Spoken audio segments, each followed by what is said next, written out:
এখন বর্তমানে আমাদের রাজ্যে নতুন জব কার্ডের জন্য আবেদন চলছে, তবে ভুলভাল আবেদন করার কারণে আবেদন ফর্ম কিন্তু বাতিল করা হচ্ছে। তাই আজকের এই ভিডিওটির মাধ্যমে আপনাদের স্টেপ বাই স্টেপ লাইভ দেখাচ্ছি একটি ফর্ম ফিল আপ করে জব কার্ডের যে নতুন ফর্ম দেওয়া হয়েছে ওই 3 পৃষ্ঠার ফর্মটা কিভাবে সঠিকভাবে ফিল আপ করতে হবে এবং এই ফর্মের সঙ্গে কি কি ডকুমেন্টস অ্যাটাচ করতে হবে এবং কোথায় গিয়ে ফর্মটা জমা করতে হবে। তার জন্য যারা আপনারা নতুনভাবে জব কার্ডের জন্য আবেদন করতে চান এবং যাদের হয়তো জব কার্ড ছিল তাদের জব কার্ডটা ডিলিট হয়ে গেছে, তারা কিভাবে এই ফর্মে আবেদন করবেন এ টু জেড বলবো এই ভিডিওটির মাধ্যমে। তার জন্য অবশ্যই আপনারা ভিডিওটি না টেনে শেষ পর্যন্ত দেখে নিন।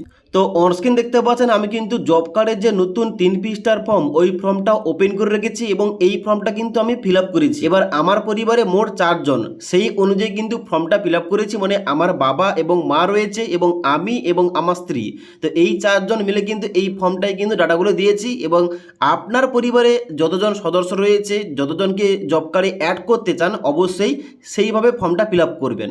তো এখানে কিন্তু ফর্মের প্রথমেই লেখা রয়েছে জব কার্ডের জন্য আবেদনপত্র। এখানে প্রথমে লেখা রয়েছে ব্লকের নাম। এই যে ব্লকের আগে এখানটায় কিন্তু আপনার ব্লক অফিসের নামটা এখানে লিখতে হবে। এবার এখানে কিন্তু বাংলা ফর্মে আমি ইংরেজিতে ফিল আপ করেছি, আপনিও করতে পারেন। তবে যদি আপনি চান যে বাংলায় ফিল আপ করবেন অবশ্যই বাংলাতে ফিল আপ করতে হবে। এখানে কিন্তু যে নাম্বারগুলো, যেমন এখানে অ্যাকাউন্ট নাম্বার কিংবা এখানে আধার নাম্বার, এই সমস্ত যে নাম্বারগুলো ওইগুলো কিন্তু ইংলিশেই দেবেন, কারণ ওখানে ডাটাগুলো এন্ট্রি করতে সুবিধা হবে। ওকে, তো এবার নিচের দিকে আসবেন। এখানে কিন্তু প্রথমে বলা হচ্ছে কি আমির পর কিন্তু অবশ্যই আবেদনকারীর নামটা লিখবে এবং নিচে এখানে পিতা কিংবা স্বামীর নামটা এখানে কিন্তু এই ঘরটায় লিখতে হবে। ওকে, তারপর রয়েছে এখানে গ্রাম পঞ্চায়েতের আগে এই ঘরটায় কিন্তু গ্রাম পঞ্চায়েতের নাম লিখতে হবে। এবার এখানে স্পষ্ট করে বলা রয়েছে যে গ্রাম পঞ্চায়েতের স্থায়ী বাসিন্দা ও ভারতবর্ষের নাগরিক। আমার পরিবারে কোনো জব কার্ড নেই, ছিল কিন্তু জব কার্ডটা ডিলিট হয়ে গেছে। মানে যাদের জব কার্ড ছিল ডিলিট হয়ে গেছে কিংবা যাদের পরিবারে একদম জব কার্ড নেই, তারা কিন্তু এই একটি ফর্মে সবাই কিন্তু ফিল আপ করতে পারবে ফর্মটা। ওকে, এবার নিচের দিকে আসবেন। নিচের দিকে আসার পর এখানে কিন্তু আবেদনকারী স্বাক্ষরের জায়গায় স্বাক্ষর করবেন এবং যে স্বাক্ষর করছে তার পুরো নামটা কিন্তু এই ঘরটায় লিখতে হবে এবং নিচে মোবাইল নাম্বার দিতে হবে। ওকে, এবার এখানে নিচে কিন্তু কয়েকটা ডকুমেন্টসের কথা বলা রয়েছে, তবে একটু পরে বলছি যাবতীয় কী কী ডকুমেন্টস এই ফর্মের সঙ্গে অ্যাটাচ করতে হবে। এবার 1 নম্বর পেজের পর এখানে 2 নম্বর পৃষ্ঠায় রয়েছে পারিবারিক তথ্য সংগ্রহের ফর্ম। এখানটায় কিন্তু অনেকেই ভুলভাল করছে, এখানে কিন্তু তার জন্য ফর্মটা বাতিল হচ্ছে। তো এখানটায় বলে দিচ্ছি আমি কিভাবে ফর্মটা ফিল আপ করি।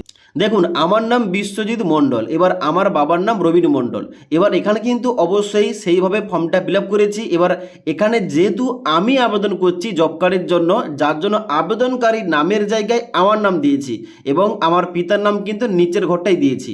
এবার অবশ্যই যদি আপনার বাবা আবেদন করে থাকে, আপনার বাবার নামটা কিন্তু আবেদনকারী নামের জায়গায় লিখবেন এবং নিচে পিতার নামের জায়গায় আপনার বাবার নামটা কিন্তু লিখতে হবে। আশা করি বুঝতে পারলাম। তো যে আবেদন করছে তার নামটা কিন্তু আবেদনকারী নামের জায়গায় হবে। এবার এখানে কিন্তু নিচে পরিবারের যে প্রধান সদস্যের নাম, এখানটায় কিন্তু আমার বাবা যেহেতু পরিবারের প্রধান তার জন্য কিন্তু এখানে বাবার নাম লিখেছি। এবার এখানে একটা কন্ডিশন বলে দিচ্ছি, এখানে আবেদনকারীর নামের জায়গায় যদি আমি বাবার নামে আবেদন করে থাকি তাহলে কিন্তু এখানে পরিবারের সদস্যের নামের জায়গায় এখানে কিন্তু আবার পুনরায় বাবার নামটা লিখতে হবে। আশা করি বুঝতে পারলাম। এবার এইগুলো দেওয়ার পর নিচের দিকে আসতে হবে বর্তমান ঠিকানা, যেখানটায় আপনার অ্যাড্রেস অনুযায়ী যে অ্যাড্রেস রয়েছে ওটা কিন্তু আপনাকে দিতে হবে। যেমন গ্রামের নাম কি রয়েছে, মৌজার নাম কি রয়েছে এবং সংসদ নম্বর কি রয়েছে, গ্রাম পঞ্চায়েতের নাম কি রয়েছে, ব্লকের নাম কি রয়েছে, জেলার নাম এবং পিনকোড। তো এইগুলো কিন্তু অবশ্যই আপনারা জানেন যে আপনার অ্যাড্রেসটা কি, এগুলো কিন্তু আপনি সঠিকভাবে বসিয়ে দেবেন। দেওয়ার পর নিচের দিকে আসবেন, এখানে কিন্তু রয়েছে পরিবারের সদস্যদের তথ্য, যেখানটায় আপনি জব কার্ডে যতজন সদস্যকে অ্যাড করতে চান, যুক্ত করতে চান, অবশ্যই কিন্তু এখানে সমস্ত পরিবারের সদস্যের নাম লিখতে হবে। এবার এখানে একটা কথা বলে দিই, যদি আপনার বাড়িতে কোনো শিশু থেকে থাকে এখানে কিন্তু অ্যাড করার দরকার নেই।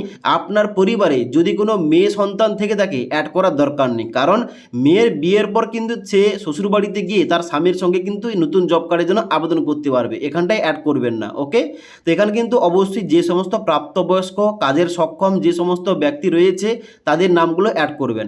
তো এখানে কিন্তু বলা হচ্ছে পরিবারের সদস্যর নাম, এখানে কিন্তু অবশ্যই প্রথম আবেদন যে করছে আবেদনকারীর নামটা লিখবেন, তারপরে তার জন্ম তারিখ লিখতে হবে, তারপরে এই পুরুষ নাকি স্ত্রী এখানে লিখতে হবে, তারপরে এখানে ওবিসি এসসি নাকি এসটি এখানে কিন্তু ক্যাটাগরি উল্লেখ করতে হবে, এবং তারপরে ভোটার আইডি কার্ডের পুরো নাম্বার মানে যে ভোটার আইডি কার্ড রয়েছে ওই আইডি কার্ডের নাম্বার লিখতে হবে। ডান দিকে আধার কার্ডের নাম্বার লিখতে হবে প্রত্যেক সদস্যের ডান দিকে, এবং তারপরে আধার কার্ডের সঙ্গে যে মোবাইল নাম্বার লিখে রয়েছে ওই মোবাইল নাম্বার দিতে হবে, এবং ডান দিকে এখানে ব্যাংকের নাম, শাখার নাম, আইপিএসসি কোড এবং অ্যাকাউন্ট নাম্বার।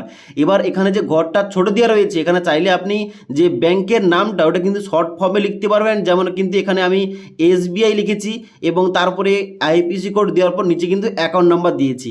এইভাবে কিন্তু আপনি সমস্ত তথ্যগুলো দিতে পারেন। এখানে কিন্তু মাস্ট আপনাকে ব্যাংকের নাম এবং আইপিএসসি কোড এবং অ্যাকাউন্ট নাম্বার দিতে হবে, শাখার নাম না দিলেও চলবে। ওকে, এবার এখানে কিন্তু প্রত্যেক সদস্যের নাম আমি কিন্তু অ্যাড করেছি। এখানে কিন্তু আমার পরিবারে মোট চারজনকে অ্যাড করেছি এবং ডেট অফ বার্থ কিংবা জন্ম তারিখ দিয়েছি, পুরুষ নাকি স্ত্রী এবং এসসি এসটি ওবিসি নাকি দিয়েছি, এবং তার সঙ্গে সঙ্গে ভোটার নম্বর, আধার নম্বর এবং মোবাইল নাম্বার দিয়ে এখানে কিন্তু সমস্ত অ্যাড করব। তবে এখানে কিন্তু আমি এই অ্যাকাউন্ট নাম্বারে ঘরটা ফাঁকা রেখেছি, আমি কিন্তু এখানে অ্যাড করে নেব। আপনারা যারা এখানে ফর্মটা ফিল আপ করবেন অবশ্যই প্রত্যেক সদস্যের অ্যাকাউন্ট নম্বরটা অ্যাড করে নেবেন।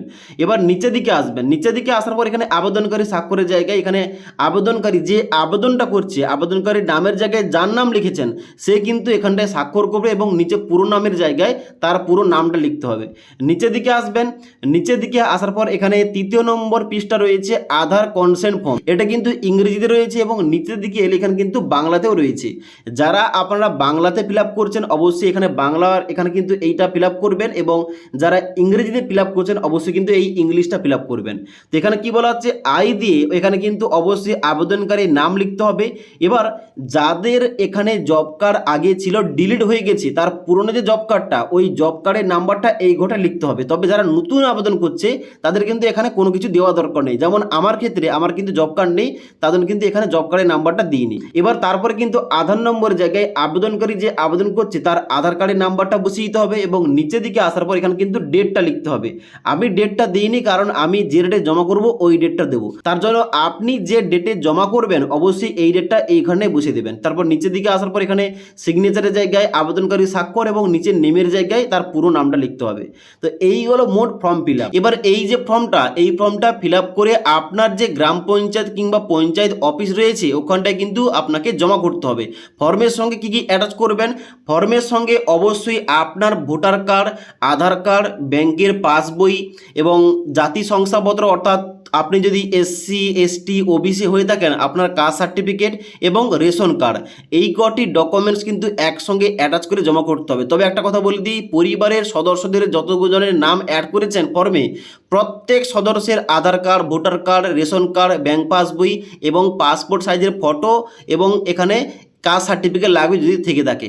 তো প্রত্যেকের কিন্তু ডকুমেন্টস দেবেন, এবং যে যার ডকুমেন্টসের নিচে সে কিন্তু স্বাক্ষর করবে, স্বাক্ষর না করলে কিন্তু হবে না। ওকে, মানে আমার আধার কার্ড দিচ্ছি, আমি আমার আধার কার্ডের জেরক্সের নিচে কিন্তু আমি স্বাক্ষর করব, এবং আমার স্ত্রী আধার কার্ড দিয়েছে আমার স্ত্রী কিন্তু আধার কার্ডের নিচে সে কিন্তু স্বাক্ষর করবে। তো এভাবে কিন্তু স্বাক্ষরটা করবেন, তাহলে কিন্তু এখানে ফর্মটা ফেরত আসবে না। তো এবার কিন্তু এই সমস্ত ডকুমেন্টস একসঙ্গে অ্যাটাচ করে আপনার পঞ্চায়েত অফিসে গিয়ে জমা করুন, ওখানে যাচাই হবে, ভেরিফাই হবে, তাহলে কিন্তু অবশ্যই আপনার নামে জব কার্ডটা ইস্যু করা হবে। জব কার্ডটা আপনার নামে ইস্যু করা হলে আপনি কিন্তু অনলাইনে বাড়িতে বসে চেক করতে পারেন যে আপনার নামে জব কার্ডটা হয়েছে কিনা। তো ওইটা কিভাবে চেক করতে হবে ওই টপিকে যদি ভিডিও চান নিচে অবশ্যই কমেন্ট করতে পারেন। তাছাড়া আজকের এই ভিডিওটির আপডেট ভালো লেগে থাকলে একটি লাইক করবেন এবং বন্ধুদের অবশ্যই ভিডিওটি শেয়ার করে দেবেন।